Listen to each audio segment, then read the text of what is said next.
Jävlar vad bra spegel. Fan vad bra den var. Ja, vilken skillnad emot att kolla där nere. Och vad tyst den är. Rätt skönt faktiskt. Ja, vi sitter på en Yamaha XJ6. Detta får bli en liten testride. Paddan har kört en sån här på körskolan förr i tiden. Och tycker faktiskt att det är en jävligt bekväm hoj att köra på. Det är inget monster direkt, men jävligt bra hoj att börja på. Jag vet inte om jag har nämnt XJ6 som en bra första hoj. Alltså visst, han har väl funnits i kanske, fan kan det vara, minst 5 år. Men det är ett billigt alternativ. Man får mindre vind på sig faktiskt på den här. Känns det som. Alltså nu kör jag inte så snabbt, men det känns så i alla fall. Och det är inte lika mycket raceposition på den. Alltså det känns mera som en touringhoj. Alltså jag kan ju tänka mig att han där bak som äger den här hojen, att han tycker att min är rätt obekväm. Och den är inte så jävla bekväm egentligen. Alltså, om man jämför med till exempel den här eller den där framme. Eller det finns sporthojar som man sitter mer bekvämt på till och med. Men man är alltid van vid det som man äger. Och det är liksom, man vet exakt hur saker ska kännas. Och när jag satte mig på den här hojen så kändes det som att allting var väldigt enkelt liksom. Det är inget extraordinärt, men för en första hoj så behöver man inte något extraordinärt. Man måste liksom inte ha typ den värsta sporthojen eller den värsta nakenhojen. Min första hoj var en Yamaha XD660. Och det är ju inget monster heller överhuvudtaget. Men det kan vara rätt vettigt att börja på någonting som inte är extremt. Och den debatten är också alltid uppe. Alltså, många säger att man kan börja på vad som helst. Det är gasen som styr, men man måste ha självkontroll om man ska ha något som går så in i helvete. Alltså jag vet att jag inte har så där jävla bra självkontroll.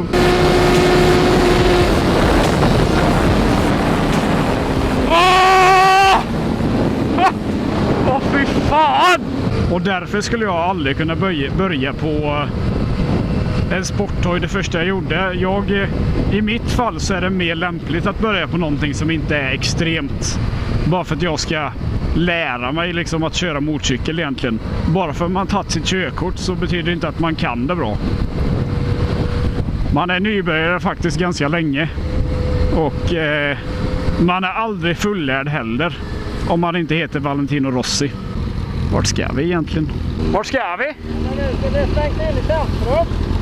Skulle jag svängt in i centrum? Oj. Så att, ja, kort sagt så är det väl ett bra val den här motorcykeln som en första hoj. Jag menar, bromsarna tar inte lika bra som min. Den har inte lika mycket kräm som min. Det är lite bättre komponenter på min, men samtidigt så finns det mycket bättre hojar än min. Och skulle jag byta hoj från min hoj, då skulle jag nog välja en alltså mest realistiskt då, så skulle jag välja en Aprilia Tuono. Helst en Factory. Men det är om jag har pengar. Men samtidigt så är jag ju lite smått förälskad i min egen hoj. Ja.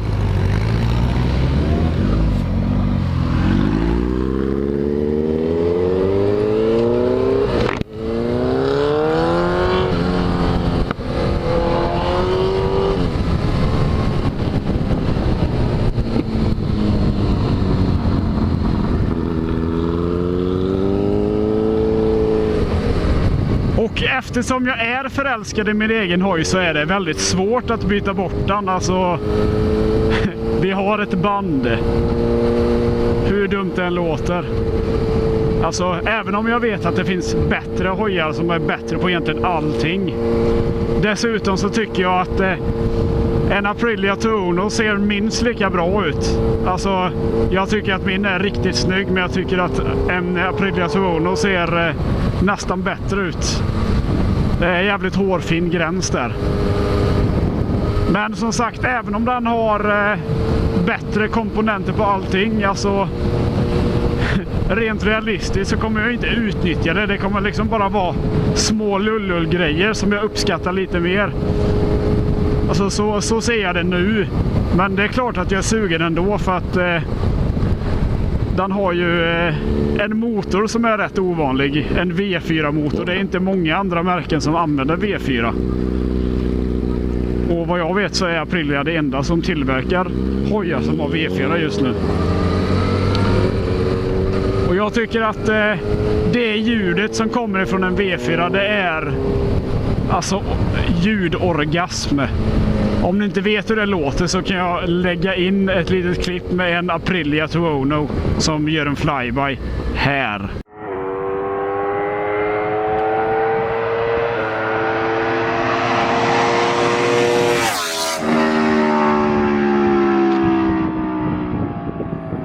Jag tycker att det klippet talar för sig självt.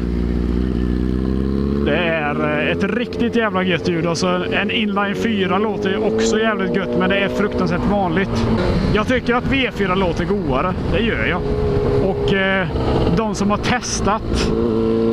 testat en Tuono eller de som har testat en Tuono, de säger att den hojen den är sinnessjukt god att köra på. Och köper man Tuono Factory, då får man Brembo-bromsar. Jag tror man får lite mer elektronik, typ som launch control och sånt. Jag vet inte exakt vad det är för grejer, men man får mer i elektroniken. Och sen är det Öhlins-dämpare på. Så det är liksom de bästa grejerna som finns på marknaden. Jävlar.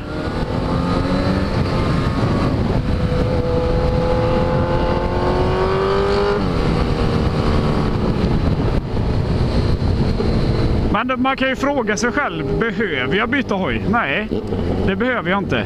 Vill jag byta hoj? Både ja och nej. Alltså, jag vill inte byta bort min hoj. Jag skulle helst vilja ha en till. Men det är ju inte så realistiskt. Så det är ju det här. Hur lång tid dröjer det innan jag tröttnar på min hoj? Jag har inte tröttnat på den än. Alltså, jag tycker att den är helt underbar. Det är som min andra flickvän. Att byta bort sin hoj, det är inte bara. Det är inte bara något man gör.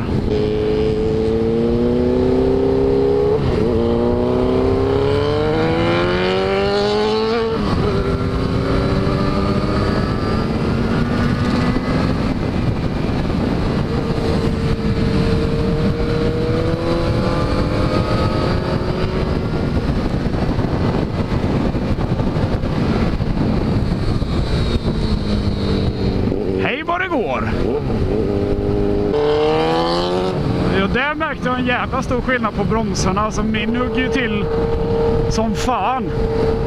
Här var jag nästan tvungen att klämma lite.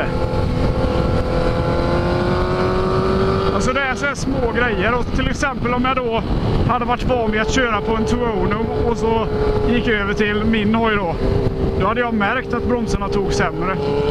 Och det är jävligt lätt att vänja sig vid standard. Det är som att vänja sig vid att man har en viss lön och sen så kanske man har varit sjuk eller någonting och så får man mycket sämre lön. Alltså det påverkar jättemycket. Men ifall du får en lönehöjning så vänjer du dig vid den standarden väldigt snabbt. Är ni med? Alltså det är kanske fel grej att jämföra med, men liksom när jag kör min hoj så tänker jag att alla andra hojar så har ungefär den prestandan. Men skulle jag testköra en Tuono så skulle jag ju märka skillnaden på en gång. Alltså, man vet hur saker ska reagera, till exempel bromsar, till exempel gas, till exempel dämpning eller vad som helst. liksom hojen. Man blir ett med hojen mer eller mindre. Och jag kommer inte att pröva att köra på bakhjul med den här. Eftersom det inte är min egen hoj. Men bara en snabb liten testride. Kort sagt, det finns... Alltså, det är ingen spännande hoj. Men det är en väldigt bra hoj att börja på. För att han har inte extremt mycket hästar. Vilket är jävligt bra för att som nybörjare så kan man lätt dra lite för mycket på gasen ifall man är i kurvor. Och har du mindre hästar så är det mera förlåtande ifall hjulet skulle börja spinna. Det är liksom svårare att det ska börja spinna ifall man har mindre hästar. Mindre vridmoment. Fattar ni? Alltså man känner sig väldigt trygg snabbt på den här hojen. Och det är positivt. Och dessutom så har den ju fan så mycket bättre speglar. Kanske inte snyggare, men de är ju definitivt bättre. Bakbromsen tar faktiskt rätt så bra. Och tala om att testa lite grejer. Alltså när man rycker till på gasen så är den ju jävligt snäll. Den är inte som min hoj som liksom trycker iväg så här. Den hojen som jag har kört som är värst på det sättet är ju antingen Yamaha MT-09 eller MT-10 på om man ställer in läget på det värsta då. Men där har man ju friheten att ställa lägen som sagt.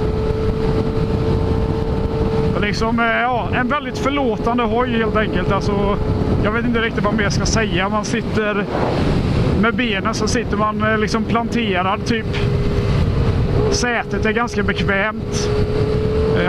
Hojen ser väl hyfsat bra ut skulle jag vilja säga. Det finns ju många snyggare men det finns även många som är fulare. Så om jag ska ge den en poängsättning. Om vi säger att Aprilia Tuono är 10 då. Om vi förutsätter att jag har testat en sån. Om den är så bra som alla säger. Och det värsta är... ja, en gammal trampmoppe. Så hamnar väl den här hojen kanske på en 6. Jag tycker att min hoj är på en 8. Så det är inte så jävla långt ifrån. Givetvis så märker man skillnad på krämen i den. Det är ganska stor skillnad. Jag tror att det är ja, strax under 70 kilowatt. 50-60 kilowatt eller någonting. Jag vet inte vad det är. Jag vet inte exakt vad det är, men det kanske är en 70, 80, 90 hästar uppskattningsvis. Någonstans där. Alltså den är snäll. Men där har ni en liten testride på Yamaha XJ6. Som sagt en bra nybörjarhoj, så där har ni ett alternativ. Det var allt för mig den här gången. Ni får det gött och så ses vi i nästa del.